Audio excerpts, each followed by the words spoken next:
6 days. That's how much time separated a secret signing ceremony in Moscow from the moment American bombs began falling on Tehran. 6 days between a handshake behind closed doors and one of the most explosive military operations the Middle East had seen in decades. And here's what almost nobody is talking about. The people who lit that fuse didn't fly a single plane. They didn't fire a single missile. They just handed someone else the weapons and watched the world burn from a safe distance. What Russia gave Iran wasn't just hardware, it was a lifeline, a blueprint, a shadow military built piece by piece over years, disguised as routine commerce, buried inside diplomatic language, and concealed from Western intelligence agencies until it was far too late to stop. And when the Financial Times blew the lid off the secret deal in February 2026, the war was already hours away from starting. The timing wasn't a coincidence. Nothing about this story is a coincidence. This is the full account. From the weapons that changed hands, to the drone factories hidden in Russian industrial zones, to the classified 10-page military document that revealed Moscow's most chilling plan yet. 5,000 weapons that no electronic system on Earth can stop, aimed directly at American sailors in the Persian Gulf. Stay with this, because by the time you reach the end, you will understand that what is happening in the Middle East right now is not just Iran's war. It never was. The contract was signed in Moscow in December 2025. Not in public, not announced, not disclosed to any international body. It was a backroom deal worth nearly 500 million euros, roughly 589 million US dollars. And its existence only became known to the world because the Financial Times got hold of it 6 days before bombs started falling. Here is what that deal contained. Iran was purchasing 500 Verba man-portable air defense launchers and 2,500 9M336 surface-to-air missiles from Russia's state arms export agency, Rosoboronexport. The contract scheduled deliveries in 3 separate phases running from 2027 to 2029. But a source close to the project told the Financial Times that a smaller batch may have already been moved early. And Iran's own ambassador to Russia strongly implied that recent cargo flights into Tehran had been carrying military hardware. The ink was barely dry, and the weapons were already moving. To understand why this deal mattered so much to Iran, you have to go back to the summer of 2025. Iran's air defense network, which had been built up over decades and included Russian-supplied S-300 long-range surface-to-air batteries, had been systematically shredded during the 12-day war with Israel in June of that year. Israeli strikes, combined with Mossad operations on the ground, had gone after those systems with surgical precision. By the time a ceasefire was declared, Iran's ability to protect its own sky was essentially gone. Tehran formally requested the Verba system from Russia in July 2025, 1 month after that ceasefire. They were desperate, and Moscow knew it. The Verba itself is not a toy. NATO refers to it as the SA-29 Gizmo. It is Russia's most advanced shoulder-fired missile in mass production, a man-portable system that can be operated without any fixed radar installation, which makes it extremely difficult to detect and target. It is designed to hunt cruise missiles, low-flying aircraft, and drones at ranges up to 6 kilometers, and it comes packaged with Mowgli 2 night vision sights for targeting in complete darkness. 500 launchers and 2,500 missiles is not a small purchase. That is an arsenal.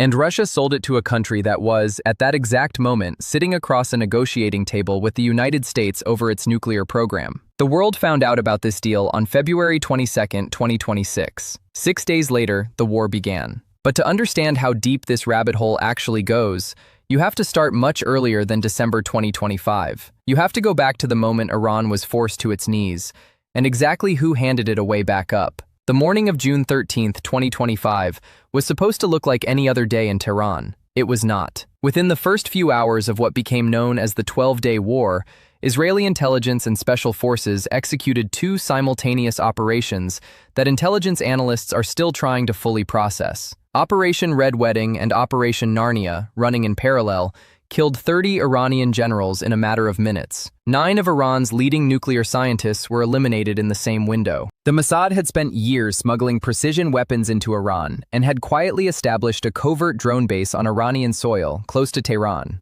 Those assets activated all at once, disabling air defenses and clearing the path for Israeli aircraft before a single bomber crossed the border.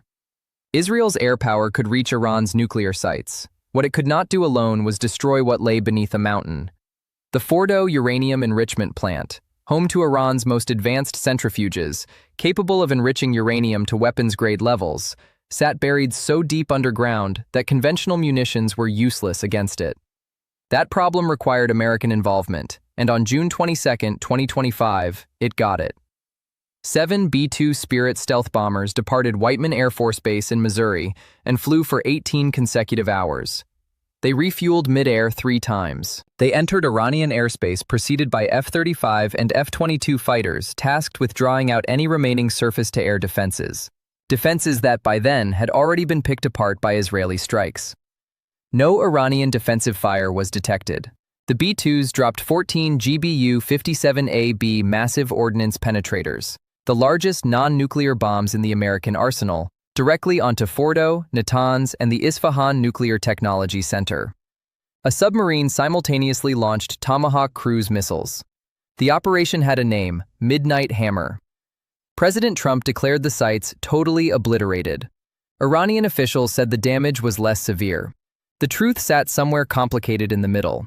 Later assessments from the CIA and Pentagon concluded the strike set back Iran's nuclear program by 1 to 2 years. A Defense Intelligence Agency leak, quickly disputed by the Trump administration, suggested the sites were severely damaged but not destroyed, that the ventilation shafts at Fordow were likely the real targets, and hitting them could disable the facility for years. What everyone agreed on was this. Before the war began, Iran had approximately 400 kilograms of uranium enriched to 60% purity. Enough material, with further processing, to fuel 10 nuclear weapons. After the strikes, that stockpile had disappeared. Trucks had been spotted leaving the nuclear sites in satellite imagery taken before the attack. Iran claimed the material had been evacuated. Nobody knew where it went. As of this recording, they still don't. The ceasefire came on June 24, 2025. Iran counted at least 610 of its citizens killed. But the real damage wasn't measured in casualties. It was measured in what came next. Iran's currency entered a free fall. International sanctions snapped back into place in September. By December, protests had broken out in major cities over soaring prices. On January 8, 2026, the Iranian government shut down the internet as demonstrations spread across the country. Security forces responded to the protests by killing at least 30,000 people, according to figures from Iran's own Ministry of Health. Iran was wounded, isolated, humiliated. And it was at that precise moment that Russia made its move. Not with words, but with a weapons contract worth €500 million. The Verba deal was the one that got caught. It was not the only one. Go back to 2023 and a quiet transaction that most people completely missed. Iran received its first Yak-130 combat trainer jets from Russia that year, aircraft that Iranian pilots immediately began using to build up their skills in preparation for something bigger. Cargo flights continued into 2024 and 2025. AN-124 military transport aircraft making at least 4 documented trips from Irkutsk, the Russian city where the Yak-130 is manufactured, directly to Tehran. These were not commercial shipments. They were military pipeline runs, dressed up in the language of arms cooperation. Then came the Mi-28 attack helicopters. Evidence surfaced in January 2026 that Iran had received up to 6 Russian Mi-28NE attack helicopters. These are all-weather, day-night combat aircraft that Russia was actively using in its military operations in Ukraine at the time. Diverting them to Iran was a significant decision, one that revealed just how serious Moscow was about its relationship with Tehran. Iranian pilots had already been spotted flying them over Tehran, getting familiar with the systems before the war that was quietly being planned. And then there was the Su-35 story, which leaked out in ways Moscow never intended. Classified Russian defense documents that surfaced across social media in early October 2025 contained detailed export documentation, including electronic warfare equipment manifests and radio frequency system specs, all designated for an Iranian-bound aircraft order. The files confirmed what defense analysts had been whispering for years. Iran had signed a contract for 48 Su-35 Flanker-E multi-role fighter jets, with a total value estimated at around $6.5 billion, with deliveries scheduled between 2026 and 2028. In January 2025, a senior IRGC aerospace commander had publicly confirmed that Iran has concluded a contract for advanced Su-35 fighters with the Russian Federation. The leaked documents showed exactly what those jets were going to be carrying: Kibini-M electronic warfare pods and Irbis-E radar systems. The Irbis-E radar is specifically engineered to detect low observable aircraft, including the F-35. Russia was not just selling Iran a fighter jet, it was selling Iran a tool designed to counter American air power. The satellite angle is where things become genuinely alarming to anyone watching closely. In 2022, Iran and Russia jointly developed what became known as the Khayyam satellite, a Russian-built Canopus-V platform launched into orbit as part of a Moscow-Tehran collaboration. This is not a weather satellite. It provides Iran with 1.2-meter high-resolution imagery, giving Tehran the ability to task the satellite directly over specific American and Israeli military installations and monitor them in near real time. Iran has been watching U.S. bases in the Gulf from space. Russia built the system that makes it possible. Then there were the S-400 components. Multiple intelligence assessments confirmed that Russia had been delivering S-400 surface-to-air missile system components to Iran to construct what analysts described as a layered air defense architecture, a network designed to make any Western air campaign against Iran far more costly. On the ground level, Carnegie Politica reported that Iran received dozens of Spartak armored vehicles in late 2024, alongside Orsis T-5000M precision sniper rifles that ended up in the hands of Islamic Revolutionary Guard Corps units. The Orsis T-5000M, for context, is the same rifle used by elite Russian military units. Iran's ground forces were being upgraded with the same tools Moscow issues to its own fighters. Take all of this together, and what you see is not a series of individual arms sales. It is a deliberate, sustained, and deeply coordinated effort to rebuild Iran's military from the ground up, financed partly through oil trade, partly through barter, and partly through the kind of strategic logic that says, if America's attention is on Tehran, it isn't on Moscow. But the weapons flowing one direction were only half the story. Because Iran had been paying for all of this, not always in cash. Most people, when they think about the Russia-Iran relationship, picture Russia as the supplier and Iran as the customer. That framing is wrong. What actually developed between 2022 and 2026 was something closer to an industrial military partnership, a two-way street where each country gave the other exactly what it needed most. In 2022, as Russia's invasion of Ukraine ground into an artillery war of attrition that began burning through munitions faster than Russian factories could replace them, Iran stepped in. Tehran began shipping Shahed 136 one-way attack drones to Russia, cheap, simple, devastating loitering munitions that Russia immediately began deploying against Ukrainian cities and energy infrastructure.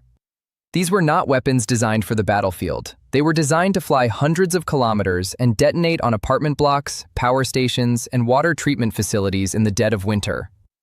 They cost around $35,000 each. Intercepting them required missiles that cost up to $4 million apiece. Russia got to spend cheap. Ukraine had to spend expensive. But the drone supply alone wasn't enough for what Moscow had in mind. In November 2022, a front company for the Iranian Ministry of Defense, operating under the name Sahara Thunder, concluded a landmark agreement with Russia's Alabuga Special Economic Zone in Tatarstan. Under that deal, Iran did not just ship more drones. Iran transferred the entire production ecosystem, 600 disassembled drone units, components for 1,300 more, the technical blueprints, the source code, the manufacturing equipment, and teams of engineers who spent months training Russian workers inside the Alabuga facility.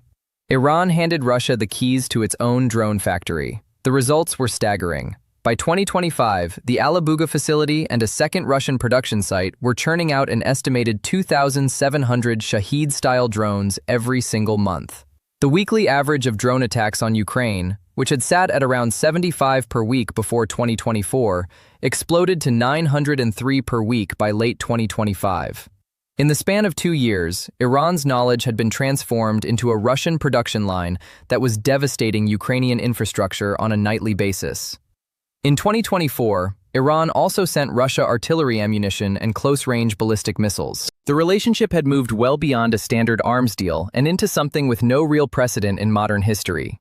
Two sanctioned, isolated nations building each other's war machines simultaneously. And then, with the US-Israeli war against Iran beginning on February 28, 2026, the flow reversed again. Russia began paying Iran back. U.S. officials confirmed to the Wall Street Journal that Moscow was supplying Iran with real-time satellite feeds from Russian military assets, giving Tehran precise, up-to-date information on the location of American warships and aircraft operating in the region. These satellite feeds were not just passive surveillance data. According to sources including a senior European intelligence officer, the information was specific enough to help Iran target and hit U.S. radar installations in the area.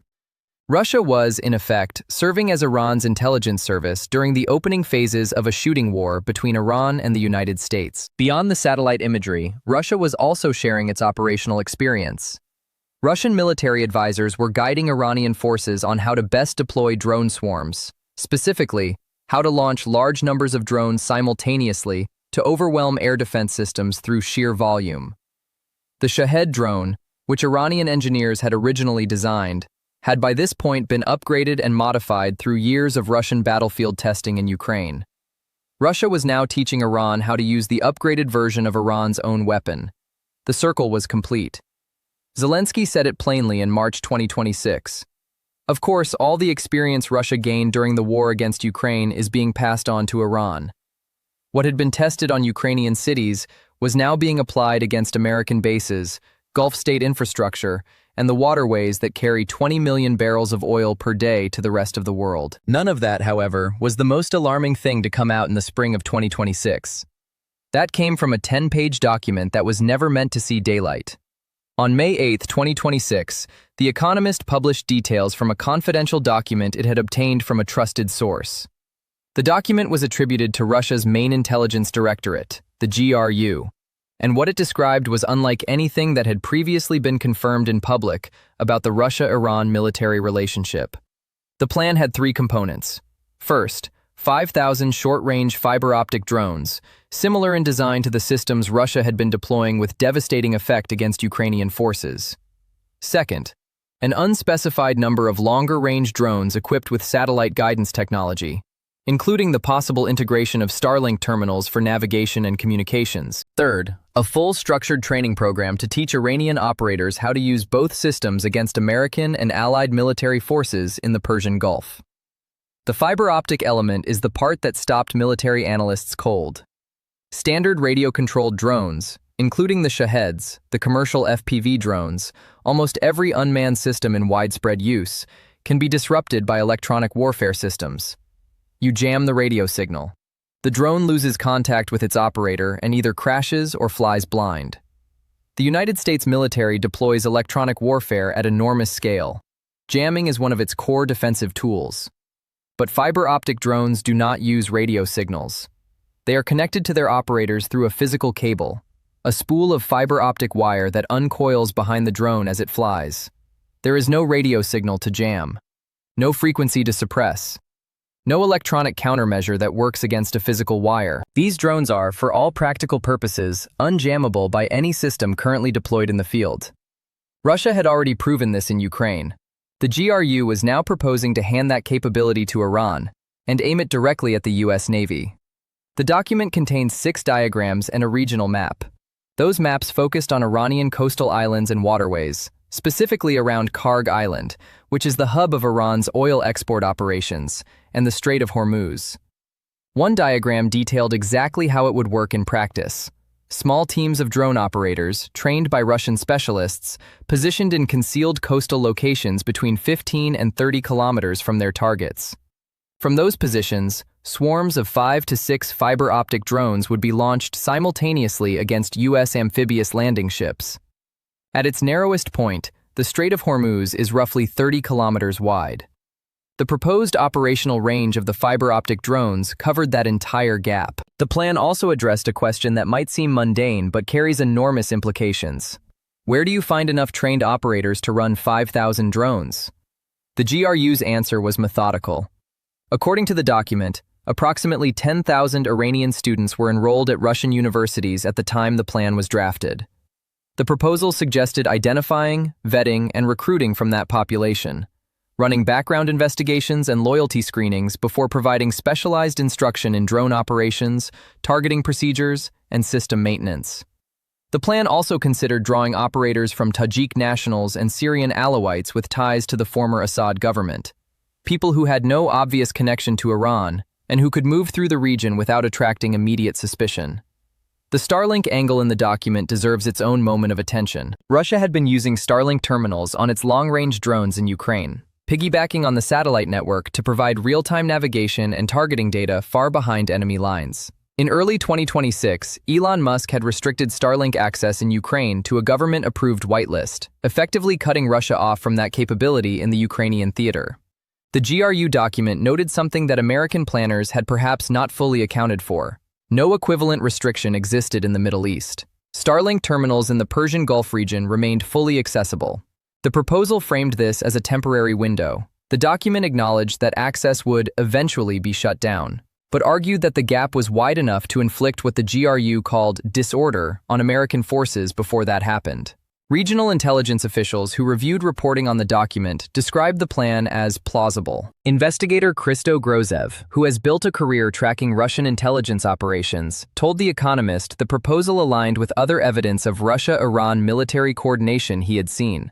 The Economist was careful to note what had not been confirmed. There was no direct evidence the document had actually been handed to Iranian officials, and no confirmation that the full transfer had taken place. What the document represented was Russian planning, intent at minimum. Whether that intent translated into action remained classified. The U.S. government did not issue a public response to the specific GRU allegations. That silence, depending on how you read it, could mean many things. Before anyone could fully process the GRU drone revelation, something else had already been put on the record. Something even more direct. In the hours after U.S. strikes hit Iran's nuclear facilities in late February 2026, Dmitry Medvedev, now the deputy chairman of Russia's Security Council, posted a statement on X. He did not mince language. He wrote, "The enrichment of nuclear material, and, now we can say it outright, the future production of nuclear weapons, will continue." And then, in the same post, a number of countries are ready to directly supply Iran with their own nuclear warheads. He did not name those countries. He did not need to. Analysts at the American Enterprise Institute immediately flagged Russia, North Korea, and Pakistan as the most plausible candidates. Russia had the warheads and the motivation. North Korea had a track record of covert proliferation that stretched back decades. Pakistan, despite recent diplomatic maneuvering with Washington, had a history of playing both sides in every regional conflict, and its former nuclear scientist A.Q. Khan had originally helped Tehran build the foundations of its weapons program in the first place. The suggestion that one or more of these states might hand Iran a ready-made nuclear device was not rhetorical flourish. It was a geopolitical threat, stated in public, on a verified account, by a senior official in the Russian government. Putin, meanwhile, was running a parallel operation of a different kind. Since June 2025, he had been publicly proposing that Iran's enriched uranium stockpile, the 450 kilograms of 60% purity material, enough for more than 10 nuclear weapons with further processing, be transferred to Russia for storage. He framed it as a diplomatic solution, pointing to the precedent set by the 2015 JCPOA, under which Russia had previously managed Iran's uranium. Putin reiterated the offer multiple times, including in discussions in March 2026. The Kremlin confirmed as recently as April 2026 that the proposal remained active. The Trump administration rejected it flatly. Washington's position: American custody over Iranian nuclear material was the only acceptable outcome. Letting Russia hold it was, in the administration's view, handing the fox the keys to the henhouse.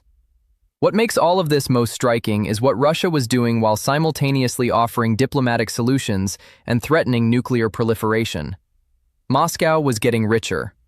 When Iran closed the Strait of Hormuz in response to the February 28 strikes, global oil markets went into shock. Brent crude blew past $100 a barrel. Russian oil profits doubled within weeks. According to calculations by the Kiev School of Economics Institute reported in The Telegraph, Russian oil revenues reached $760 million per day. Russia's mineral extraction tax on oil output was projected to nearly double in April 2026 compared to March. Every hour that American bombs fell on Iran and Iranian missiles shut down the Gulf shipping lanes, money flowed into Russian state coffers. This was not an accident. Russia had signed a 20-year comprehensive strategic partnership treaty with Iran in May 2025, covering defense, counterterrorism, energy, finance, transport, agriculture, science, and technology. The treaty was conspicuously missing one thing: a mutual defense clause. Russia was under zero legal obligation to defend Iran if it was attacked. And when the attacks came, first in the 12-day war, then in the full-scale 2026 conflict, Russia did not fire a single round in Iran's defense. It did not commit troops.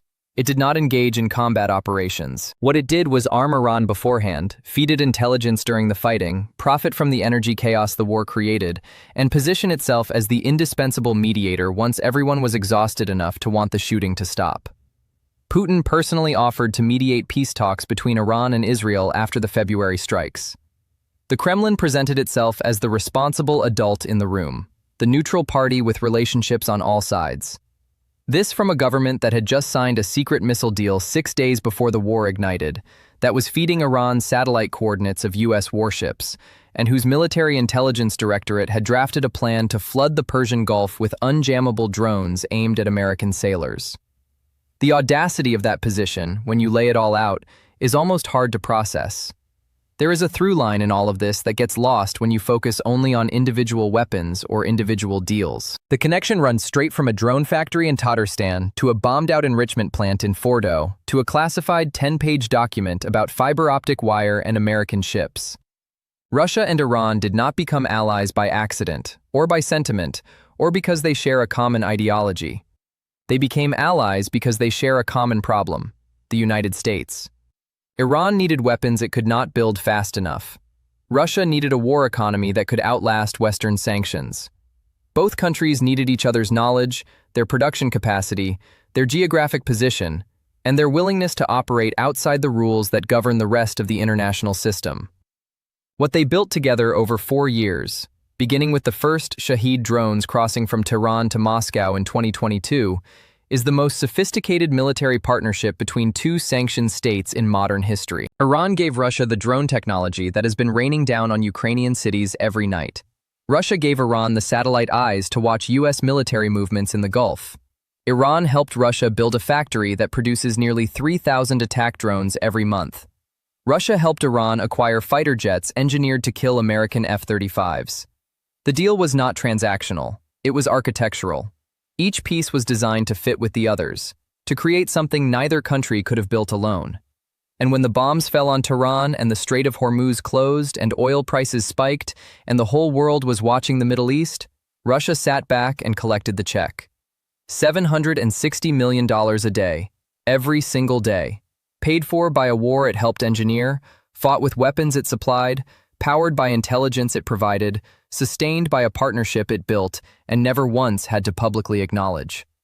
The weapons transfers are documented now. The satellite feeds are confirmed. The GRU drone plan has been published. The secret arms deal is on the record. And yet the full weight of what this means, that a permanent member of the UN Security Council systematically armed another country, fed it battlefield intelligence during an active war against US forces, and profited from the resulting global energy crisis, while simultaneously offering to broker peace, has barely registered in the way it should. The most dangerous partnerships are the ones that don't look like partnerships. They look like commerce. They look like diplomacy. They look like cargo flights from Irkutsk to Tehran and a handshake in Moscow in December 2025. They look completely ordinary, right up until the moment 6 days later when the bombs start falling and you realize you were watching something being built the whole time and you just didn't see it for what it was. If this story made you think differently about what you're watching unfold in the Middle East right now, share it with someone who needs to hear it. There's more coming. Make sure you're here for it.